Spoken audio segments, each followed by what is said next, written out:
Tim, how's it going aside from, answering the same questions over and over and over again today? Great. No, it's not been too bad. We were like three in, so I'm not sick of myself quite yet. Well, can you take compliments or are you maxed out for the day? I'm always open for compliments. Loved the Jerry Lewis homage that you did on the red carpet. What percentage Yes. of people do you think got that? In the moment, very small. Last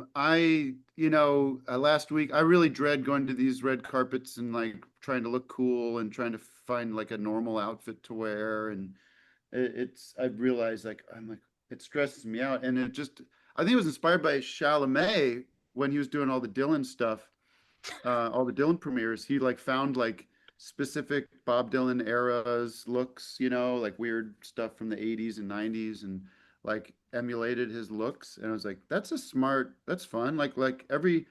All you're doing, sorry, we can talk about this for an hour, I think, but Sure. at That the end that's of the fine by day, me. I will when I, you, I will yeah, also say very nice things about this movie because thank I you. enjoyed it. But keep Yeah. going about the Chalamet, Well, please. I'll keep it quick, but it's like at the end of the day, all I'm getting out of this, of the specific, like getting your picture taken on the red carpet, are pictures of me, and I don't like. It's just an opportunity to make another fun thing for me and my fans and my whatever.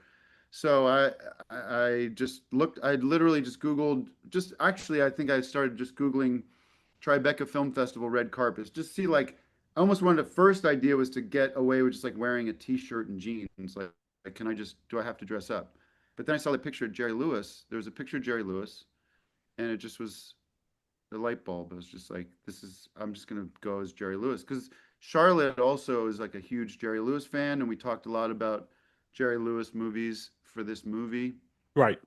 as an inspiration. So I thought, oh, this is great, and I have these fake teeth from On Cinema, and I had so much fun. It made yesterday really fun for me of doing all this silly press and silly picture taking. And I made all these photographers smile, and they're like, like there's like a bit of we don't think about these photographers that like take all these pictures. And they're just like, it's a job, and I'm sure they enjoy their jobs, but there's like a But little bit like, thank you, next. And like, not to pat myself in the back, but I had this dumb fake teeth in. I was doing these dumb smiles, and I was like, it was like a little break from the drudgery of their night. yeah, I was surprised though you didn't wear the Italia gear that you sport through most of the movie. Do you actually own any No, of that? that's lame. If you dress up like your character in the movie, that's like real amateur hour shit. That's bad. That's a bad look, Well, literally. well, speaking of this film, the character that you play, Mark, reminds me of the skit that you were in on I Think You Should Leave. The guy's playing Yeah, charades and only totally. knows the old jazz trivia and all that. Yeah. When did you do that role versus this role as Mark? Oh, that was years ago. I don't remember what year that was, but it was, like, geez, probably pre. I don't remember when that first season was. 2000. We could look it up. That's That's what why I don't IMDb remember. for, sorry. That's Yeah. why I don't remember anything because I've now transferred my memory banks onto the Google. But yeah, I don't know if I guess I probably thought about that, but didn't really think about it too much. But you're right. Yeah. It's cool to see the movie opens up where we kind of go, this is a Woody Allen kind of nebbish guy. And then it evolves to basically, in my opinion, the Tim Heidecker, we kind of love the super cringe stuff. Yeah. So I'd have to imagine this was a very difficult role for you because there's lots of different layers to it. Yeah. I mean, I think the accent was the thing that scared me the most. We talked about it a lot, and I can do accents, but I was nervous about doing it consistently, and because I can kind of if I'm on office hours or doing a small part or something, I can get away with it. But I'm like, I got to maintain this guy. I got to make him feel real. But I think we approached it, and it was just sort of like Charlotte was my regulator with that, Mhm. because I would do takes and she'd be like, "That's too Woody. Bring the Woody down." And that was kind of our thing, like he's not, and because I could go real, Jesus, like get real into it, Yeah. and it's fun to do, but then you lose the character, and so I kind of just was like, well, this character is a New Yorker. He grew up here, but he is probably just a big fan of Woody Allen and like big emulator, and like he's just kind of lost in a persona, not really not it was hard to get to him. So I saw it for the first time last night, and I was like, okay, I think that worked. Like I think it. And as he gets more demented and deranged, like then I could get into my silly stuff, and there's a motivation for it. It's not just random. Without spoiling too much, the pasta scene at the end, Mm. how much pasta did you eat versus, in other words, on camera eating versus having to do that many takes? Was there a big discrepancy or big difference in that? Well, luckily we didn't have time or money for too many takes, and we were shooting on film, which was Yeah. a blessing to like. We're not we're not like just rolling for an hour on improv. Um, but I'm not very disciplined when it comes to like chewing and spitting out and stuff. I I'm a, I'm just like it's the whole thing, like the whole acting thing, especially when you're not directing, or it's just like playtime. It's just if you can open yourself up to pretending and goofing around and being silly and tapping into your inner child or whatever, then you get to do stupid stuff like that, and eat a bunch of pasta and throw a bunch of bread in your mouth, and just like it's ridiculous. And so I probably ate a couple of bowls full, but you know, a reasonable amount. It was you're working all day, so you're burning it off.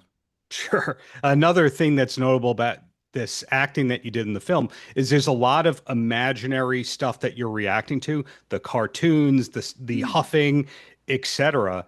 Did you have to do extra prep on that end where there isn't somebody to react to? I don't do any prep. I don't know what these actors are doing. I don't know what prep is. I have no training. I mean, I just try to remember my lines, and even that is day by day.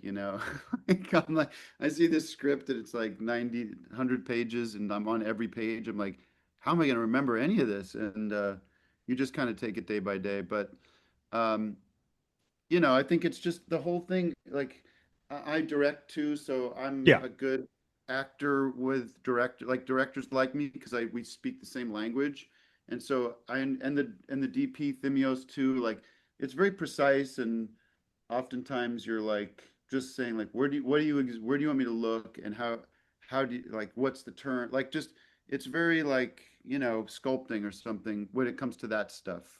So it's a mix of like that playtime stuff, and then having the language to not talk about all like the Meisner, which it works for other people, it's fine, but for me, it's just like, what's our end goal here? Like, what do we want to achieve, and how can I help you?